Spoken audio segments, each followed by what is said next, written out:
Ética de la investigación médica.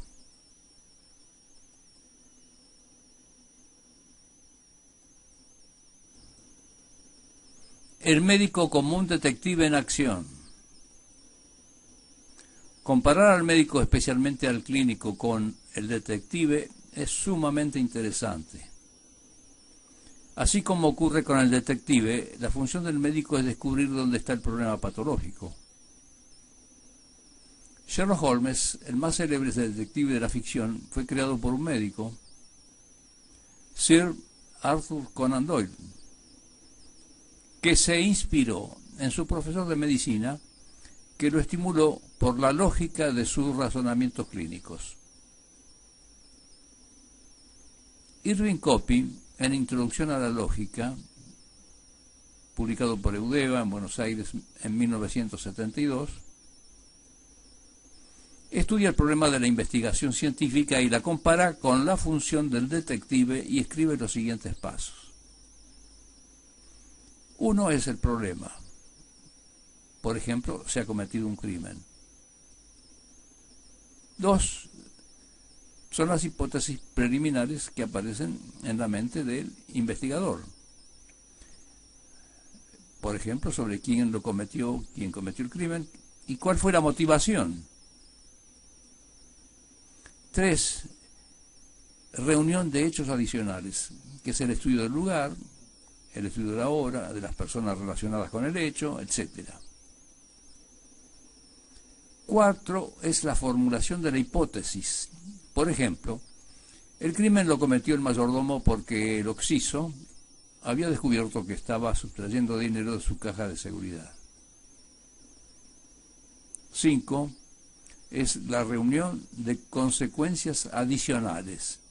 Efectivamente, el mayordomo tenía fuertes deudas de juego. 6, la verificación de las consecuencias. También, efectivamente, luego se comprobaron las fuentes de donde venían las amenazas al mayordomo. Aplicando los pasos desarrollados por Copy a nuestra cuestión, podemos pensar que el médico comienza por 1, el problema clínico. Comienza por tomar conocimiento del problema médico del paciente, siguiendo los pasos clásicos de la semiología clínica, cumple con la anamnesis, el interrogatorio, la inspección, la palpación, la auscultación, etc. Con esto el médico capta la problemática del paciente. Esta captación suele tener un carácter de conjunto en donde se destacan los datos de captación empírica. 2 son las hipótesis clínicas preliminares. En la mente del clínico aparecen una serie de conjeturas sobre cuál puede ser la enfermedad o lo que provoca el padecimiento del paciente. Esto ocurre en función de la experiencia clínica del profesional, que cuanto más rica, mayores y más precisas serán las hipótesis clínicas.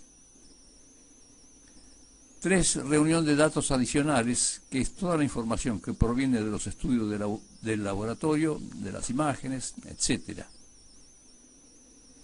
Es importante destacar que los pasos 2 y 3 se interaccionan de tal manera que el paso 3 puede brindar información que promueve nuevas hipótesis clínicas. Por lo tanto, son interdependientes. 4, formulación de la hipótesis clínica operativa. Esta hipótesis constituye lo que conocemos como el diagnóstico, que es lo que permite configurar el tratamiento y pasar a la fase terapéutica. 5 es la fase terapéutica. Se entra entonces en la fase del tratamiento propiamente dicho, que constituye la etapa del accionar médico en procura de resolver el cuadro clínico del paciente. 6 es la respuesta clínica. La respuesta del paciente al tratamiento que está recibiendo constituye una etapa de nuevas hipótesis que se transforma en una fuente de aprendizaje para el médico. Constituye una fase de enriquecimiento recíproco tanto en el paciente como en el médico, especialmente cuando los resultados son exitosos.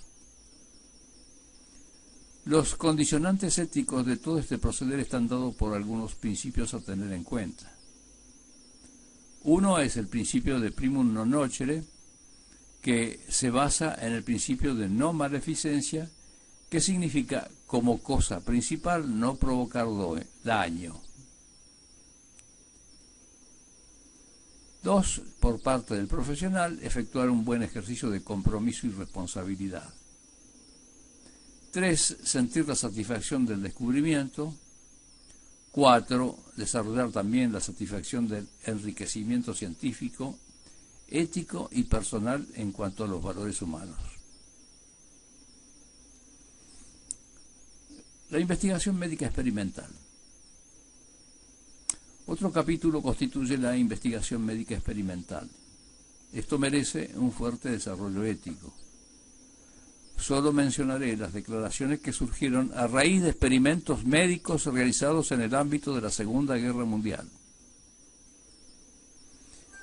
Fueron hechos deplorables muchos de los experimentos que se hicieron sin tener en cuenta las condiciones del paciente. Los responsables sufrieron las condenas correspondientes. De allí surgieron los siguientes: Código de Nuremberg. Este código desarrolla una serie de principios que están destinados a reglamentar la experimentación en seres humanos. Fue publicado el 20 de agosto de 1947 y en él se estipulan los principios que deben orientar toda experimentación médica que se efectúe con seres humanos. La Declaración de Helsinki. La Asociación Médica Mundial promulgó un conjunto de principios éticos que deben guiar especialmente toda la comunidad médica y además a las personas que se dedican a la experimentación con seres humanos. Constituye seguramente el documento más importante en la ética de la investigación en este campo. Aunque no es un instrumento legal, sin embargo, su autoridad surge de la consistencia de codificación interna y de la influencia que ha conquistado en el nivel internacional.